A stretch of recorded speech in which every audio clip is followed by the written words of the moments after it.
بسم اللہ الرحمن الرحیم وبہ نستعین الحمد للہ رب العالمین والصلاة والسلام علی سید المرسلین وعلی آلہ وصحبہ اجمعین ومن تبعہم بإحسان الی یوم الدین۔ اعوذ باللہ من الشیطان الرجیم، بسم اللہ الرحمن الرحیم۔ اللہ لا الہ الا هو الحی القیوم لا تأخذہ سنۃ ولا نوم۔ حاضرین کرام، توحید کی اہمیت اور افادیت بحوالہ آیت الکرسی علامہ ربیع کے درس کے حوالے سے ہم بیان کر رہے تھے، جس میں توحید کی دلیلیں اور بہت ہی کھلی ہوئی حقیقت کو ثابت کرنے کے بعد شیخ نے یہ توجہ دلائی کہ انبیاء کرام علیہم الصلاۃ والسلام کی دین کی بنیاد توحید تھی، لا الہ الا اللہ تمام انبیاء کی دعوت کا خلاصہ تھا۔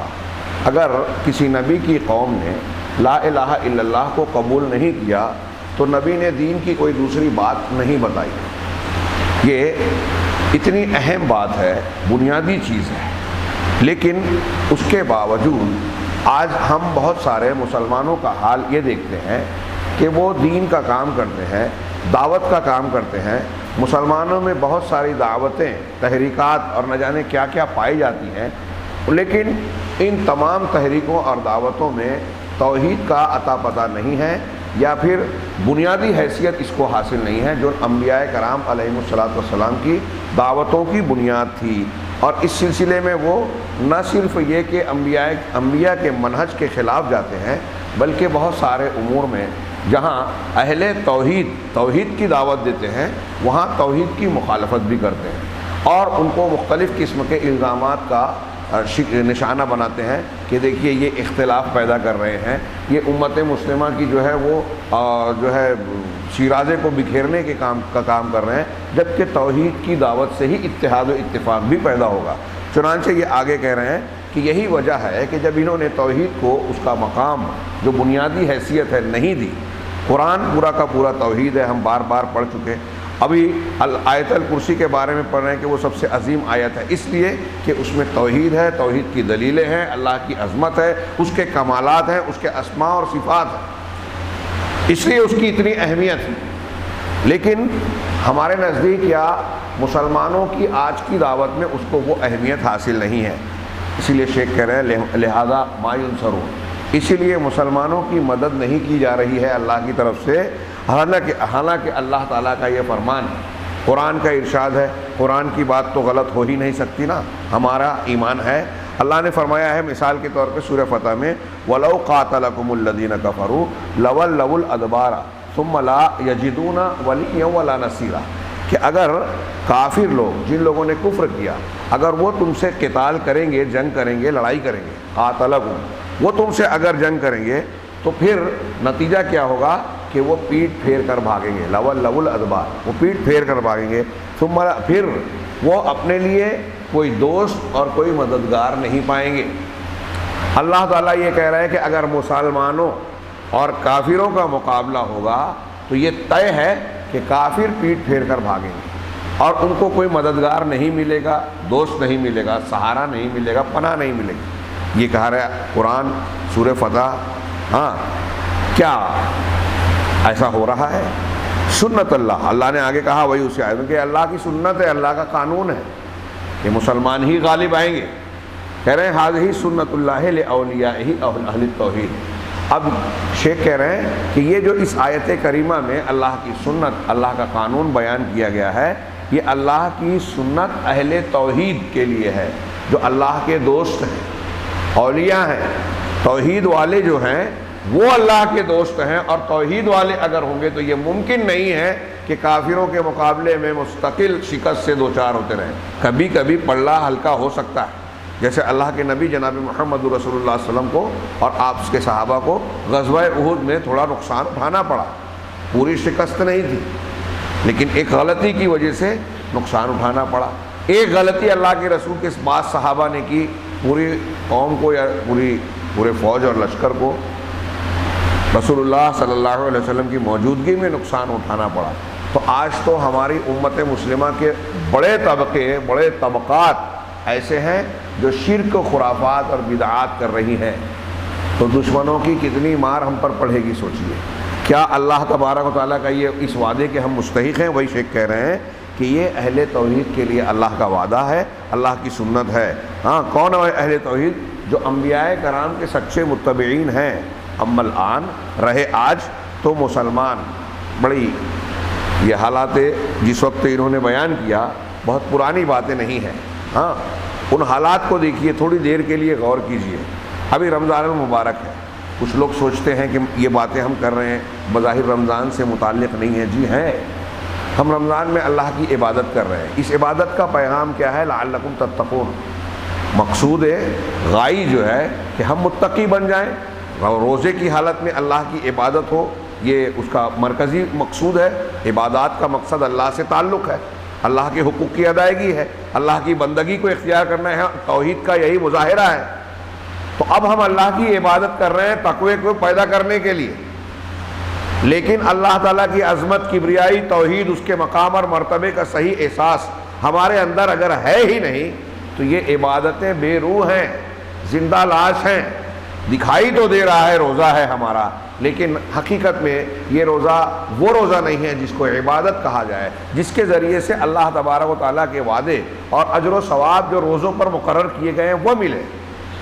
اگر بندے کے دل میں اللہ کی توحید ہوگی، اس کا خیال ہوگا، مراقبہ، الاحسان، ایسے عبادت کرو جیسے یہ کہ تم اللہ کو دیکھ رہے ہو ورنہ وہ تمہیں دیکھ رہا ہے۔ یہ تصور جو روزہ ہم کو دیتا ہے کہ ہم اکیلے میں بھی جا رہے ہیں تو گلے سے ایک بوند پانی، چاہے غسل کر رہے ہوں شاور میں، ندی میں ڈوب کر، لیکن گلے میں پانی اترنے نہیں دیتے۔ کیوں؟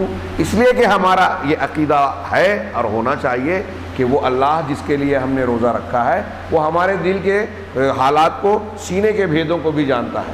چھپے سے چھپے چیز اس پر مخفی نہیں ہوتی۔ یہی توحید کے سے جڑی ہوئی باتیں ہیں۔ اب تھوڑی دیر کے لیے آپ غور کیجئے اور سوچئے کہ اگر یہی توحید مضبوط نہیں ہے، ایک آدمی بظاہر روزہ نماز کر رہا ہے تو حقیقت میں اس کی یہ عبادتیں بے روح اور بے اثر، بے نتیجہ ہوگی۔ وہی بات شیخ کہہ رہے ہیں کہ ایک طرف اللہ کا وعدہ ہے کہ اگر مسلمان کافروں سے جنگ کریں گے تو مسلمان ہی غالب آئیں گے، کافر پیٹ پھیر کر بھاگیں گے۔ دوسری طرف ہم دیکھ رہے ہیں کہ آج کے حالات میں مسلمان ایک طرف تو مارٹ ہو کے جا رہے ہیں اپنی جگہ، کئی جگہوں پر، مقامات پر مسلمانوں نے مقابلہ کیا کافروں سے۔ جیسے کہہ رہے ہیں کہ الان مسلمان آج جو ہے ہر جگہ پر جنگ اور قتال کر رہے ہیں۔ ہاں، لیکن اس کا نتیجہ کیا دکھائی دے رہا ہے؟ مسلمانوں کے حق میں پڑھنے میں شکست ہے، ہزیمتیں ہیں، ہاں، بے عزتی ہے، عار کی باتیں ہیں، ایسی چیزیں جس سے مسلمانوں کے لیے عار محسوس ہو۔ ہاں، ان کی مدد نہیں کی جا رہی ہے، اللہ کی طرف سے مدد ہوتی نظر نہیں آ رہی ہے۔ اب مثال دی انہوں نے کہ دیکھیے افغانستان میں مسلمانوں نے قتال کیا، ایک لمبی جنگ لڑی، ہاں، گوریلا جنگ، کس سے؟ وقت کی سپر پاور کہلاتا تھا روس، اس سے لڑا۔ کن لوگوں نے؟ جو یہ پہاڑیوں میں، جنگلوں میں رہنے والے لوگ تھے، افغانستان کے پٹھان۔ ہاں، تو کہا انہوں نے قتال کیا، جنگ افغانستان۔ وقاتلوا فی الشیشان، مسلمانوں نے چیچنیا میں بھی جنگ کی، ایک لمبا عرصہ چلا، ہاں، اور پڑھنا کافی بھاری رہا۔ ہاں، وقاتلوا ہونا و ہناک، اور یہاں اور وہاں، یہاں تک کہ 60 سال سے فلسطین میں برسرے پیکار ہیں، یہودیوں کا مقابلہ کر رہے ہیں۔ لا ترى الا الہزائم والخزي والعار، لیکن نتیجہ کیا ہے کہ صرف ہزیمتیں اور بے عزتی اور شرم و عار کی باتیں ہی ہم کو مل رہی ہے، نظر آ رہی ہیں۔ اس لیے کیوں؟ اس لیے کہ یہ لوگ آج کے ہم اور آپ جو مسلمان ہیں، یہ اللہ تبارک و تعالیٰ کے اس وعدے کے مستحق نہیں ہیں جو اللہ تعالیٰ نے قرآن کی مختلف آیتوں میں کیا، ان تنصروا اللہ ینصرکم، کہ اگر تم اللہ کے دین کی، اللہ کی مدد کرو گے، یعنی اللہ کے دین کی نصرت کرو گے تو اللہ تمہاری نصرت کرے گا، تم اللہ کے دین کی مدد کرو گے تو اللہ تمہاری مدد کرے گا۔ اب اللہ کی مدد اگر ہمیں نہیں مل رہی ہے تو اس کا مطلب یہ ہے کہ ہم اللہ کے دین کی مدد نہیں کر رہے ہیں۔ اللہ کا وعدہ جھوٹا، ایک نقطہ برابر بھی نہیں ہو سکتا، ذرہ برابر بھی نہیں۔ اللہ اگر مسلمانوں کی مدد نہیں کر رہا ہے تو یہ کھلا نتیجہ ہے، یہ جاننے والا، اس میں کوئی شبہ نہیں کہ مسلمان اللہ کے دین کی مدد نہیں کر رہے ہیں، وہ کام نہیں کر رہے ہیں جو کرنا چاہیے، جو اللہ تعالیٰ کا حکم ہے۔ چنانچہ اللہ نے کہا، یہ کہہ رہے ہیں الذی یدعو الی الوطنیہ، اب جو شخص وطنیت کی دعوت دیتا ہے، وطن اور وطنیت کے نام پر لڑتا ہے اور توحید کو بھول جاتا ہے، کیا اللہ تعالیٰ اس کی مدد کرے گا؟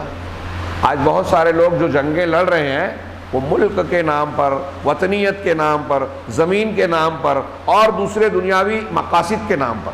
تو شیخ کہہ رہے ہیں کہ جو وطن اور ملک یا اس فلاں اور فلاں کے نام پر لڑے گا وہ اللہ کے لیے نہیں لڑ رہا ہے۔ اللہ کے رسول سے پوچھا تھا نا، ایک آدمی اس لیے لڑتا ہے، ایک آدمی اس لیے لڑتا ہے، ایک آدمی اس لیے، تو کون اللہ کے راستے میں ہے؟ تو اللہ کے رسول نے فرمایا کہ جو اس لیے لڑتا ہے کہ اللہ کا کلمہ ہی بلند ہو، من قاتل لتکون کلمۃ اللہ ہی العلیٰ او کما ورد فی الحدیث، جو اس لیے جنگ لڑتا ہے کہ اللہ کا کلمہ ہی بلند ہو، اللہ کے لیے جو لڑتا ہے، اللہ کے راستے میں جو لڑتا ہے، وہ جنگ ہے اللہ کے لیے۔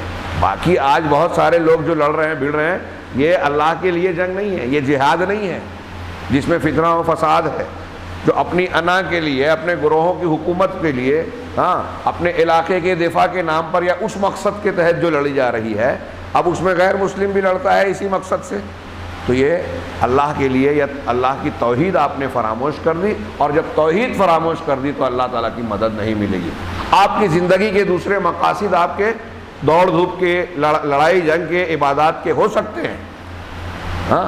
ابھی کسی عالم نے کہا تھا نا کہ آج کل ہمارے یہاں بہت سارے لوگ نماز روزہ جو کرتے ہیں تو بطور عادت کے کرتے ہیں، بطور عبادت کے نہیں۔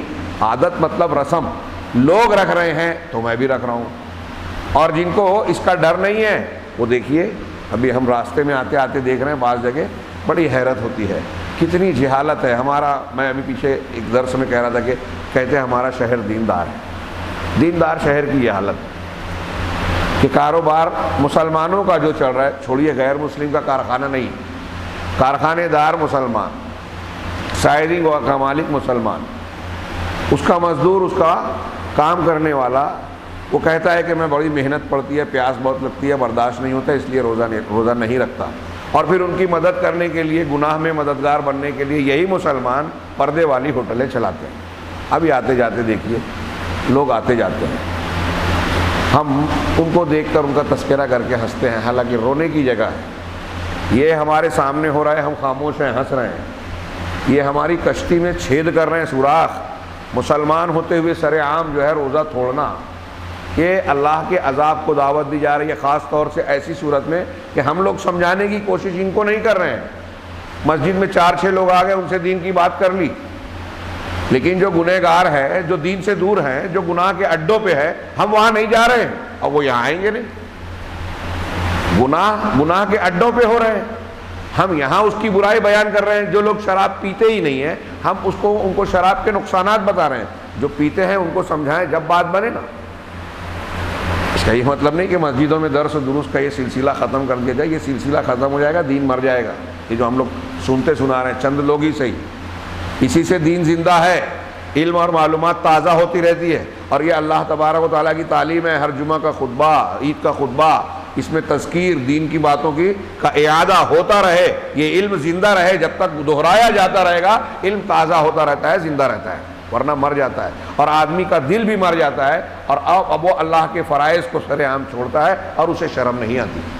پردہ تو نام کا ہے، جاتے آتے بھی دکھائی دیتے ہیں، ہوٹل والے کو بھی لوگ پہچانتے ہیں، کیا معنی رکھتا ہے؟ سوچئے تھوڑی دیر کے لیے۔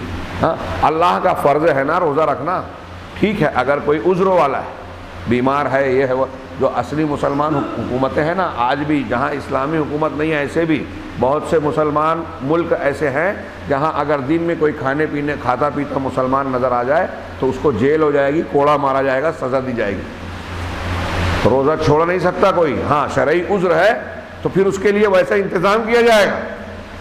ابھی شرع عام نہیں، بیمار ہے، مسافر ہے، تو وہ روزہ چھوڑ سکتا ہے۔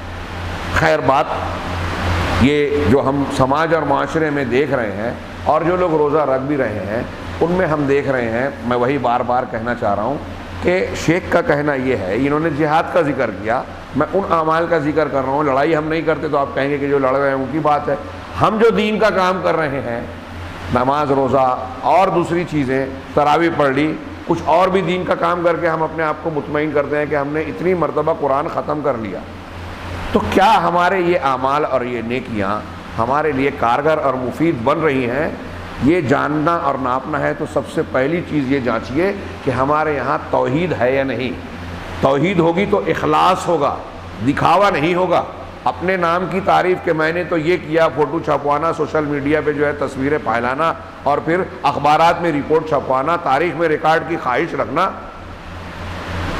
یہ بعض مرتبہ جیسے ہمارے ہاں کچھ امدادی امور سے چلنے والے رفاہی کام کرتے ہیں کچھ لوگ، وہ اس لیے اخبار میں رپورٹ اور ریکارڈ رکھتے ہیں کہ لوگوں کو بتائیں گے تو ہمیں چندہ ملے گا۔ اللہ ان کی نیتوں کو بہتر جانتا ہے۔ اگر ایسی کچھ ضروری یا لازمی نیتیں ہیں تو پھر کوئی حرج نہیں ہے، لیکن ہمیں تو یہ نظر آتا ہے کہ آج ہمارے یہاں کام لوگ کم کرتے ہیں، دکھاوا زیادہ کرتے ہیں، اور جب آپ نے دکھاوا کیا تو وہ کام اللہ کے لیے کہاں رہ گیا؟ قیامت کے دن ریاکار سے اللہ کہے گا نا تم نے اس لیے کیا، بہادر جنگ لڑی تھی کہ تم کو لوگ بہادر کہیں، دنیا میں بہادر بول دیا، اب یہاں میرے پاس کچھ نہیں ہے، جو چاہیے تھا وہ مل گیا۔ تم نے اللہ کے راستے میں مال اس لیے خرچ کیا تھا کہ لوگ تمہیں سخی کہیں، دنیا میں تم کو لوگوں نے سخی کہا۔ تم نے درس تقریر کی، قرآن پڑھایا اس لیے کہ دنیا میں لوگ تم کو علامہ کہیں، بڑے بڑے خطابات سے نوازیں، وہ مل گیا دنیا میں۔ یہ جو اس معنی کی حدیث ہے، جب حضرت ابو ہریرہ نے اپنے شاگردوں میں بیان کی، 3 مرتبہ بے ہوش ہو گئے یہ حدیث بیان کرنے سے پہلے، کیونکہ سب سے پہلے عالم کا ذکر ہے اس میں، کہ عالم اگر اپنا علم کا استعمال دکھاوے کے لیے کر رہا ہے، ریاکاری کے لیے کر رہا ہے، اللہ ہمیں بچائے، ہاں، تو اللہ تعالیٰ سب سے پہلے منہ کے بل گھسیٹ کر اسے جہنم میں ڈلوائے گا۔ سوچئے یہ کیوں؟ وہ کام تو علم والا کر رہا ہے نا، اچھا کر رہا ہے نا، لیکن اس لیے کہ اس کی توحید سلامت نہیں ہے، وہی شیخ سمجھا رہے ہیں، وہی اتنی لمبی باتیں ہم کر رہے ہیں۔ اور یہ بات آج ہمارے سماج میں جو میں آپ سے کہہ رہا ہوں، بہت سارے لوگ سمجھنے، جاننے، ماننے کے لیے تیار ہی نہیں ہے، اس کی اہمیت ہی نہیں سمجھتے ہیں۔ یہ ہر موسم میں، ہر وقت پہ آپ دیکھیے انبیاء کا طریقہ، قرآن کے مضامین، ہر ماحول میں، ہر جگہ، ہر مقام پر بار بار اللہ کی توحید، اللہ کے تقوی، اللہ کی عظمت، اللہ کے کمال کا تذکرہ ہے۔ صبح شام ہم کو کہا گیا یہی کلمہ دہرائیے، جو شخص دین میں لا الہ الا اللہ وحدہ لا شریک لہ لہ الملک و لہ الحمد وہو علی کل شیء قدیر، یہ کلمہ توحید سے جڑی ہوئی اللہ کی عظمت اور صفات کا بیان ہے۔ جو شخص اسے 100 مرتبہ پڑھے گا ایک دن میں، اللہ نے فرمایا کہ اسے 100 نیکیاں ملے گی، 100 گناہ معاف ہوں گے، 10 غلام، بنو اسماعیل کے 10 غلام آزاد کرنے کا ثواب ملے گا۔ اس دن جس دن وہ یہ پڑھے گا، اس کے جسم کے اندر شیطان داخل نہیں ہو پائے گا۔ اور اگر یہ 10 مرتبہ پڑھے گا، 10 مرتبہ، اگر آپ جن شیطان کا علاج کرنا چاہتے ہیں نا، تو جو مریض ہے اس کو 100 مرتبہ یہ پڑھوائیے، شیطان کا اثر ہی نہیں ہوگا انشاءاللہ۔ لیکن عقیدہ صحیح ہونا چاہیے تبھی۔ ہاں، آپ کہہ رہے ہیں لا الہ الا اللہ، شرک کر رہے ہیں، تو آپ کا لا الہ الا اللہ کوئی مطلب نہیں رکھتا۔ ابا میں تمہاری بہت عزت کرتا ہوں بول کے آپ ابا کو اگر تماشا مارو گے تو کیا مطلب ہوگا؟ تھوڑی دیر کے لیے سوچیے، آپ کسی سے کہہ رہے ہیں کہ میں آپ کی بڑی عزت کرتا ہوں اور پھر کھینچ کے تماشا مارو، تو آپ کا کہنا میں عزت کرتا ہوں اور تماشا مارنا، دونوں میں مطابقت ہے؟ کوئی بات مانے گا کہ اگر آپ عزت کرتے تو ہاتھ کیوں اٹھاتے؟ آپ کا ہاتھ اٹھانا اس بات کی دلیل ہے کہ آپ اس کی عزت نہیں کرتے۔ تو اب ہم اللہ تبارک و تعالیٰ کو بول رہے ہیں کہ اللہ تمام تعریف تیرے لیے ہے، سب سے بڑا تو ہی ہے، لا الہ الا اللہ، تیرے سوا کوئی عبادت کے لائق نہیں ہے، ہم یہ ذکر کر رہے ہیں۔ لیکن جب ٹائم پڑتا ہے تو ہم بولتے ہیں نہیں میں اپنی مانوں گا، کسی کی نہیں سنوں گا، فلاں بزرگ کی مانوں گا، قرآن کی نہیں مانوں گا، اللہ کے رسول کی حدیث آ گئی لیکن ہمارا رسم و رواج ہے، ٹھیک ہے حدیث ہے لیکن ہمارا مسلک یہ ہے، ہم نہیں مانیں گے۔ تو آپ نے اللہ اور رسول کو مانا کہاں؟ ایک طرف کہہ رہے ہیں کہ اللہ کے سوا کوئی معبود برحق نہیں ہے، حکم اس کا ہی مانوں گا، لیکن اب دنیا میں فلاں اور فلاں اور فلاں کا حکم بھی مان رہے ہیں۔ یہ جھوٹ مسلمان روز بول رہا ہے، اور اسی لیے شیخ کہہ رہے ہیں کہ توحید میں بھی جھوٹ بول رہا ہے۔ اس کی توحید جب نہیں ہے صحیح تو اللہ کی مدد کہاں سے ملے گی؟ آپ واقعی یہ جو انہوں نے 2-3 جملے کہے نا، افغانستان میں لڑے، چیچنیا میں لڑے، بوسنیا میں لڑے، آگے کہہ رہے ہیں اب توحید نہیں ہے تو اللہ کی مدد نہیں ہے۔ ایک آدمی کہتا ہے کہ نصارہ ہمارے بھائی ہیں، یہ ہماری جو مسلمانوں کی دعوتیں ہیں نا، بہت سارے لوگ جن کو ہم ہیرو سمجھتے ہیں، اخبارات میں آتے ہیں کہ بڑے بہادر ہیں، یہ ہیں وہ ہیں۔ آپ دیکھیے آج حماس کے لیڈر اسماعیل ہانیہ، ہاں ان کا مسلک وسلک چھوڑیے، شادی کس سے کی؟ یاسر عرفات نے شادی کس سے کی؟ یہ ناجائز نہیں ہے عیسائی سے شادی کرنا، لیکن اس نے انہوں نے جن سے شادی کی تھی سہا عرفات، وہ اور ان کی پوری فیملی عیسائیت کی تبلیغ کرنے والے تمغہ یافتہ لوگ تھے ویٹیکن سٹی کے۔ ویٹیکن سے یاسر عرفات کو ان کی شادی کے بعد احکام ملے کہ آپ فلسطین جاؤ، تو یہ فلسطین جاتے تھے۔ ہوائی باتیں نہیں ہیں، یہ حقائق ہیں۔ کچھ دنوں پہلے وہ علیحدہ ہو گئی، یاسر عرفات کی جب وفات ہوئی تو سہا عرفات فرانس سے آتی ہے اور یاسر عرفات کی ساری پراپرٹی کاغذات خفیہ طور پہ لے جاتے، کسی کو کچھ پتہ نہیں، کیسے مرے نہیں پتہ۔ کچھ لوگوں کا خیال ہے کہ ان کو زہر دیا گیا غیر محسوس طریقے پہ، ٹرین کر کے آدمی عورتوں کو بھیجا گیا۔ یہ ایک دو چھوٹی چھوٹی باتیں بتا رہا ہوں، ایسا آپ گہرائی میں جائیں گے تو جو حقائق اور عقدے کھلیں گے، ایسا لگے گا ہم سوئے ہوئے ہیں، غافل ہیں۔ وہ حکمرانوں کی بات کرتے ہیں ہم بڑی بڑی، ہمارے گھروں میں سازشیں آئی ہوئی ہیں موبائل کے ذریعے سے، ٹی وی چینل کے ذریعے سے۔ چلو حکومت کی بات ہے، یہاں بیٹھ کے لوگ سعودی عرب پر فلاں پر تنقید کرتے ہیں جو ہم سے کہیں زیادہ ذہین، ہم سے کہیں زیادہ دیندار ہیں، اور وہ مقابلہ کر رہے ہیں، سازشوں کی زد میں ہیں، پوری دنیا کی سازشیں۔ ہم یہاں بیٹھ کے تبصرے کرتے ہیں، ہمارا کیا کردار ہے؟ کیا ہماری توحید پختہ ہے؟ دین پر جن امور میں ہمارا اختیار ہے، دین پر ہم عمل کرتے ہیں؟ اللہ کے لیے جینے اور مرنے کے لیے ہمارے اندر کچھ پرسنٹ جذبہ ہے؟ جائزہ لیجئے، اپنے سماج اور معاشرے کا دوسروں پر انگلی اٹھاتے ہیں۔ ہمارے یہاں دین کے نام پہ ایک دین کا عنوان لے کے جھگڑا کریں گے تو عنوان رہے گا کہ دیکھیے میں اس لیے لڑ رہا ہوں کہ انہوں نے ایسا غلط کام کر دیا۔ یہ عنوان ہوتا ہے، دکھاوا ہوتا ہے، آپ خود غلط کام 50 کرتے ہو۔ مقصد لوگوں کو یہ بولنا ہوتا ہے، دکھانا ہوتا ہے کہ ہم دین کے لیے، اچھائی کے لیے جھگڑا کر رہے ہیں، اختلاف کر رہے ہیں۔ یہ مقصد نہیں رہتا۔ اپنی انا کو تسکین، جس سے دشمنی ہے اس کو نیچا دکھانا، لہذا اس کے کسی عیب کو آپ نے پکڑ لیا اور لوگوں کو بتا رہے ہیں کہ میں اس لیے اس کی مخالفت کر رہا ہوں، جبکہ جس لیے آپ اس کی مخالفت کر رہے ہیں ویسی برائیاں بہت سے لوگوں میں، آپ کے گھر کے لوگوں میں ہیں، آپ اس پر بولتے بھی نہیں، لیکن اسی کو بولتے ہیں۔ یہ جو میں باتیں کہہ رہا ہوں نا، آپ کو یا سننے والے کو ایسا محسوس ہوگا کہ میں غیر متعلق بات کر رہا ہوں، نہیں، یہ توحید سے جڑی ہوئی بات ہے۔ یہ ساری باتیں اس بات کی دلیل ہے کہ ہمارے دل میں توحید نہیں ہے۔ توحید ہوگی تو اخلاص ہوگا، اللہ کے لیے جینے مرنے کا جذبہ ہوگا، اللہ تبارک و تعالیٰ کی شریعت پر عمل کرنے کا جذبہ ہوگا، اللہ کے حکم کے آگے جھک جانے کا جذبہ ہوگا، اور نتیجہ یہ نکلے گا کہ ہمارے آپس کے جو معاملات دنیا داری کے، انانیت کے ہوتے ہیں نا، اس کو آدمی چھوڑ کر اللہ کے لیے جو ہے معاف کرنا اور نظر انداز کرنا سیکھے گا، اور بڑے مقصد کو حاصل کرنے کے لیے اپنی تگ و دوڑ دھوپ لگائے گا۔ یہ سب علامت ہوتی ہے توحید کی۔ صحابہ میں، ماضی کے ہمارے مسلمانوں میں، بڑے بڑے لوگوں میں جھگڑا اختلاف ہوا۔ یہ بات آپ ذرا توجہ سے سمجھیے کہ ایک صحابہ میں اختلاف ہوتا تھا، اختلاف کے بعد ان کے اندر آپس میں دوریاں نہیں ہوتی تھی، ایک دوسرے کے خلاف فتویٰ بازی، غیبت، چغلی، ہاں ان کے اوپر جھوٹا الزام لگانا، یہ نہیں ہوتا تھا، ہمارے یہاں ہوتا ہے۔ اختلاف کے باوجود وہ بھائی بن کر رہتے تھے، ایک دوسرے سے رشتے کرتے تھے، تعلقات استوار رکھتے تھے، اسلامی حقوق ادا کرتے تھے۔ کیوں؟ اس لیے کہ یہ ساری چیزیں اللہ کا حکم ہے۔ ٹھیک ہے، ان کو اور ہمارے کچھ باتوں کے سمجھنے میں اختلاف ہو گیا، فرق پڑ گیا، اس بنیاد پہ اختلاف ہے، لیکن اس اختلاف کی وجہ سے ہم مسلمان سے نفرت نہیں کریں گے، کیونکہ مسلمانوں کو اللہ نے بھائی بھائی بنایا ہے۔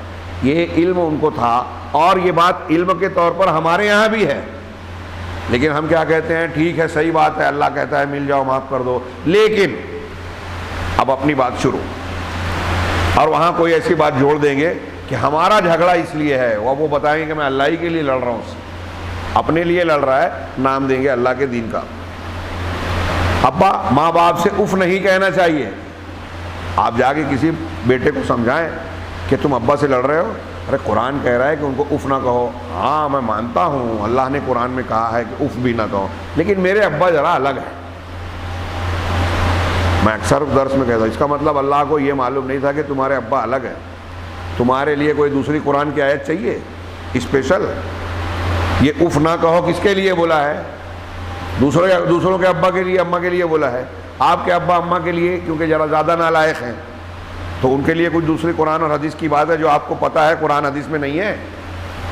کیا کہہ رہے ہیں آپ؟ اللہ علیم و خبیر ہے، جانتا ہے ہر ایک کے والد کو، ہر ایک کے رشتوں کو۔ اس کے باوجود کہا اگر آپ کے والدین آپ کے ساتھ زیادتی بھی کر رہے ہیں تو بھی ان کو جھڑکو نہیں، مارو نہیں، اف نہ کہو۔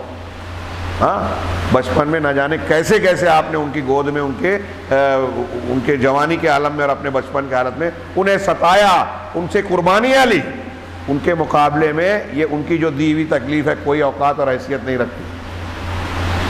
لیکن بندہ کہتا ہے کہ میں ایک طرف کہے گا کہ ہاں میں قرآن مان رہا ہوں، اف نہ کہو، لیکن یہی معاملہ، یہی عنوان ہمارے ہر معاملے میں نظر آئے گا۔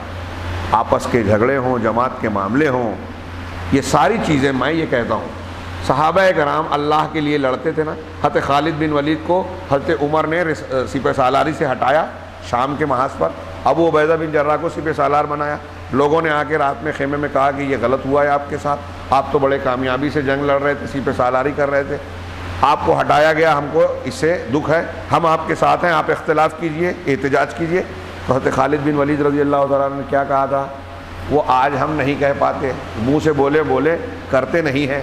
حضرت خالد نے کہا تھا کہ انی اقاتل فی سبیل لا اقاتل فی سبیل عمر بل اقاتل فی سبیل رب عمر، میں حضرت عمر کے راستے میں جنگ نہیں کر رہا ہوں، میں عمر کے رب کے راستے میں لڑ رہا ہوں، اللہ کے لیے لڑ رہا ہوں۔ تو اب جب اللہ کے لیے لڑ رہا ہوں تو کیا جب سپہ سالار عہدے پہ رہوں گا تبھی لڑوں گا؟ نہیں، اللہ کے لیے جنگ کرنی ہے تو اب سپہ سالار ہوں یا عام سپاہی ہوں کوئی فرق نہیں پڑتا، اللہ کے لیے ہے، اللہ کے لیے اللہ اجر و ثواب دے گا، عہدہ ہو یا نہ ہو۔ ہمارے یہاں عہدے سے ہٹ گئے یا کوئی تھوڑا سا انا کو ٹھیس پہنچ گئی تو جماعت کی مخالفت، ان کی مخالفت، عالم اور علماء اور شخصیات کی پوری بخیے اکھاڑ دینے کا کارنامہ انجام دیں گے ہم، اور یہ فخر کریں گے کہ ارے ان کو تو ہم نے اکھاڑ کر پھینک دیا۔ یہ دین ہے، یہ توحید ہے، کیا ہے یہ جو میں کہہ رہا ہوں؟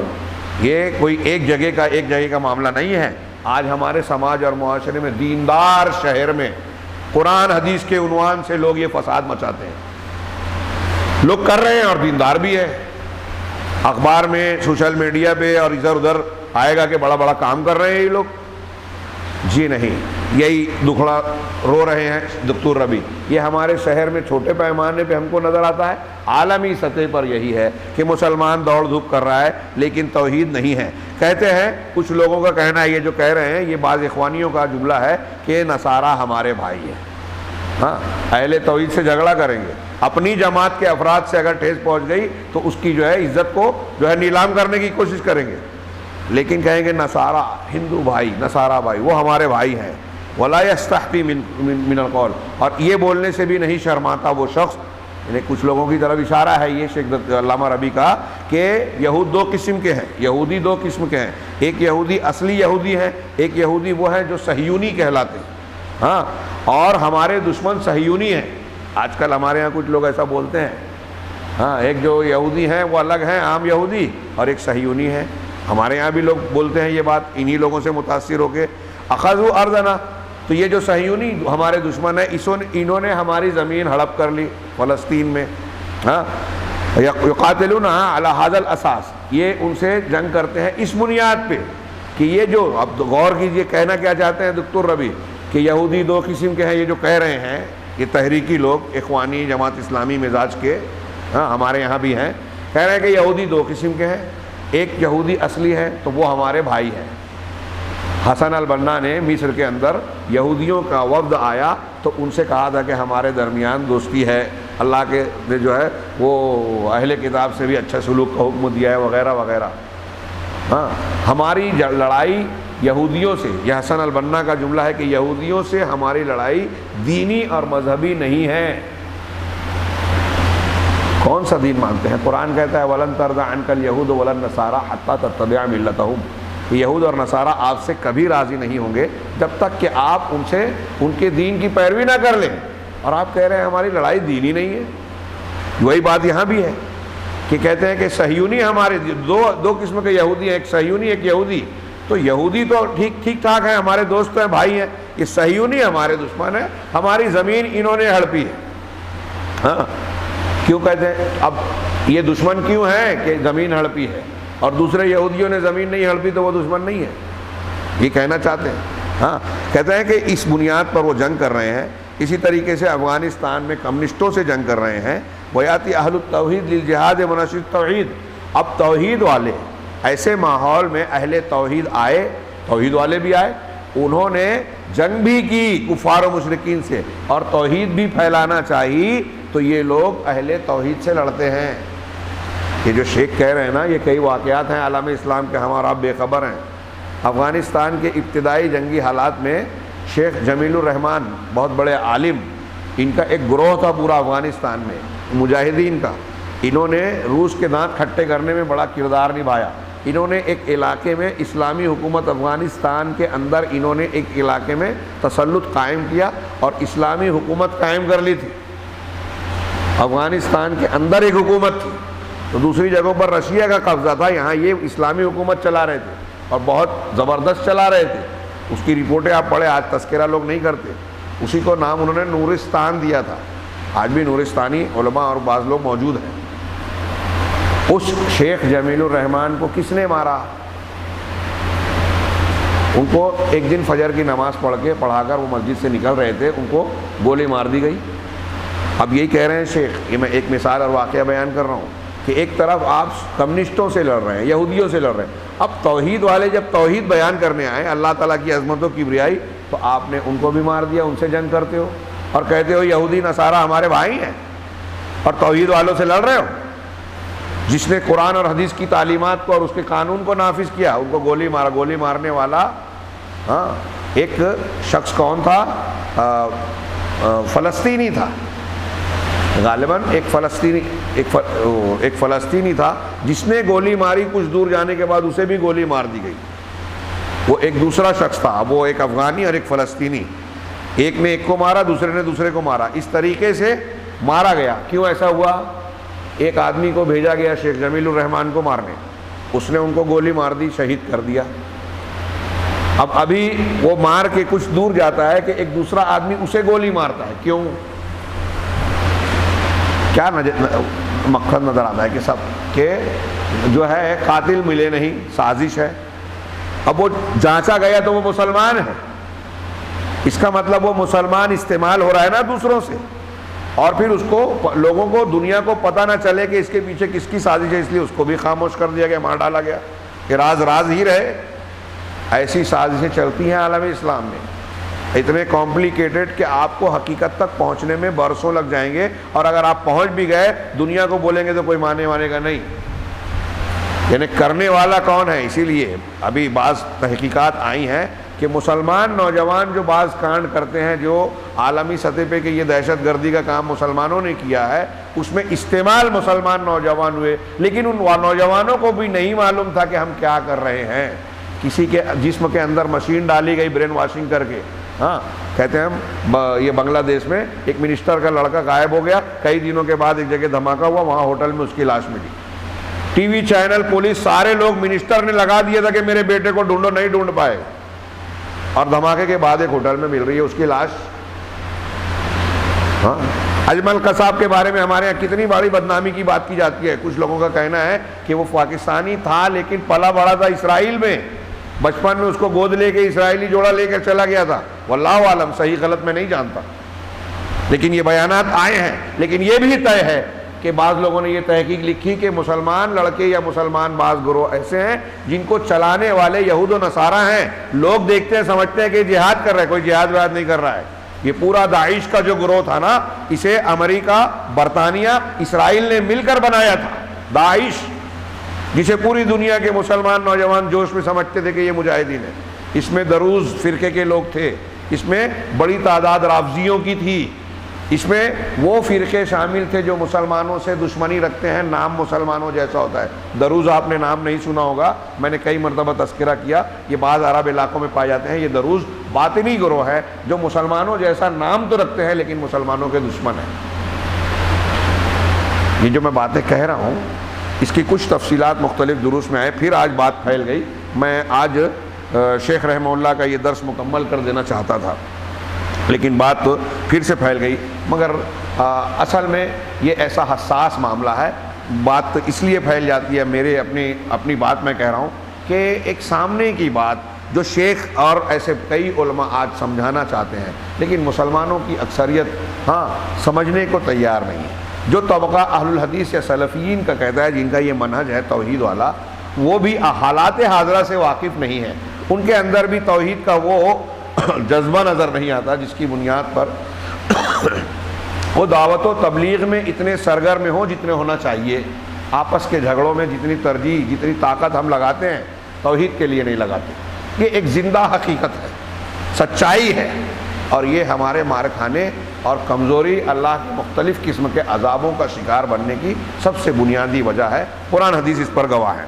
تو انہوں نے کہا کہ یہ شیعوں سے کیا ہے، کمیونسٹوں سے لڑ رہے ہیں، صہیونیوں سے لڑ رہے ہیں، لیکن جب توحید والے آ رہے ہیں تو توحید والوں سے یہی لوگ لڑنے لگتے ہیں۔ تو آئینہ اب سوچئے نتیجے کے طور پر کہ افغانستان کا جہاد کہاں گیا؟ ایک وقت تھا کہ سارے مسلمان کہتے تھے کہ یہ جہاد ہے، آج ہے وہ جہاد؟ اس میں کتنے نوجوان اور کتنے مسلمان مارے گئے، ان کی کتنی ملکیتیں تباہ ہوئی، اور اس کے نتائج آج کیا ہیں؟ آج افغانستان کی پوزیشن کیا ہے؟ آج یورپ اور امریکہ کے ہاتھ میں ہے، اور دکھنے میں، دکھائی دینے میں جو افغانستان کے صدر یا حکومت ہے وہ ان کی کٹ پتلی ہے، جیسا وہ چاہتے ہیں ویسا کر رہے ہیں۔ خرج الروس، شیخ نے کہا کہ روس افغانستان سے نکل گیا، وخلفہم دول الغرب، اور پھر اس کے جانشین کون ہو گئے روس کے بعد؟ مغرب کے ممالک۔ مغرب کے مغربی ممالک ہیں، مسلمانوں کے ہاتھ میں ہے افغانستان پورے طریقے سے۔ تو کہہ رہے ہیں فلا ینصر اللہ هذه الامه الا اذا رفعت راية الكتاب والسنة بحق وصدق وجدارہ۔ تو کہہ رہے ہیں کہ اللہ تعالیٰ اس امت کی مدد نہیں کرے گا مگر اسی وقت جب یہ امت اللہ کی کتاب اور اس کے رسول کی سنت کا جھنڈا حق اور سچائی کے ساتھ، صداقت اور حق اور سچائی کے ساتھ اور سنجیدگی کے ساتھ اٹھائے گی۔ یعنی ہم جب قرآن و حدیث کا کام سنجیدگی اور محنت سے کریں گے تبھی اللہ کی مدد آئے گی۔ ورفعت رایت التوحید، اور جب یہ امت توحید کے جھنڈے کو بلند کرے گی۔ اما وہی تحمل مبادئ و شعارات، رہا ایسی صورت میں کہ ہم مختلف قسم کے نعروں اور مختلف قسم کے اصولوں کا ترانہ کا شور مچائیں اور اللہ کی کتاب اور رسول کی سنت کو سے ہٹ کر دوسری باتیں کرتے رہیں، تو یہ جاہلیت ہے۔ فَهَؤُلَاءِ لَا يَزْدَادُونَ إِلَّا خِزْيًا، ایسے لوگ جو یہ سب کچھ کر رہے ہیں نا، یہ مسلمانوں کو عزت اور اللہ سے قربت نہیں دلائیں گے، بلکہ یہ اللہ کے پاس اور بے عزتی اور رسوائی دلائیں گے، اور اللہ تبارک و تعالیٰ ان کی بے عزتی اور رسوائی میں ہی اضافہ کرے گا، اور ان کے اوپر دشمنوں کو مسلط کرے گا، انہیں اور زیادہ ذلیل کرے گا۔ وہی حدیث کا ٹکڑا انہوں نے نقل کیا، حَتَّى تَرْجِعُوا إِلَىٰ دِينِكُمْ، یہاں تک کہ تم اپنے دین کی طرف لوٹ آؤ۔ یہ کل جو حدیث پیش کی تھی اس کا ٹکڑا نقل کیا کہ جب تم بیع اینا میں لگ جاؤ گے، حرام بائے میں لگ جاؤ گے، اسکیموں میں لگ جاؤ گے، گائے کے پیچھے بھاگو گے، کھیتی باڑی میں لگ جاؤ گے، اللہ کے راستے میں جہاد اور محنت اور قربانی کو چھوڑ دو گے، تو اللہ تم پر ذلت ڈال دے گا، اور یہ ذلت اس وقت تک نہیں ہٹے گی جب تک کہ تم اللہ کے دین کی طرف نہ پلٹو۔ وہی کہہ رہے ہیں کہ ہم ذلیل ہو رہے ہیں، ذلیل ہوتے رہیں گے اس وقت تک جب تک اللہ کے دین کی طرف نہ پلٹیں، یعنی توحید کی طرف نہ آئیں۔ بات باقی ہے انشاءاللہ، بات تھوڑی سی لمبی ہو گئی، میں اس کے لیے معذرت چاہتا ہوں، لیکن میں سمجھتا ہوں کہ اگر آپ درد مند دل رکھتے ہیں تو ان چیزوں کو غیر ضروری نہیں سمجھیں گے۔ یہ ہمارے لیے بہت ضروری پہلو ہے، ایسا پہلو کہ آج مسلمانوں کے وہ طبقات جو عبادت و ریاضت کر بھی رہے ہیں تو اس روح کو فراموش کیے ہوئے محنت کر رہے ہیں، روزہ، نماز، قرآن کی تلاوت، صدقہ و خیرات، اعتکاف، اور نہ جانے کیا کیا، لیکن اگر یہ ساری نیکیاں کرنے کے بعد اگر اللہ کی عظمت و توحید اور اخلاص اللہ کے لیے نہ ہو تو یہ ساری عبادتیں بیکار ہیں۔ یہ روح ہے جس پر ہم گفتگو کر رہے ہیں، اس کی اہمیت کو سمجھیں اور اپنے بات کی اس کی اہمیت کو سمجھ کر ہم لوگوں کو سمجھائیں۔ جس دن یہ توحید آ گئی تو ہمارا تھوڑا عمل وہ برکت اور وہ ثمرات اور فوائد دے گا جو اہل بدعت کا بہت سارا عمل نہیں لا سکتا۔ اللہ تعالی ہمیں خیر کی توفیق دے، ایسے عمل اور ایسے دین کو اختیار کرنے کی توفیق دے جو واقعی اس دنیا میں بھی ہمارے اور امت کے لیے مفید ہو اور مرنے کے بعد بھی ہماری نجات کا باعث اور ذریعہ ہو۔ وآخر دعوانا ان الحمد للہ رب العالمین، والسلام علی نبینا محمد۔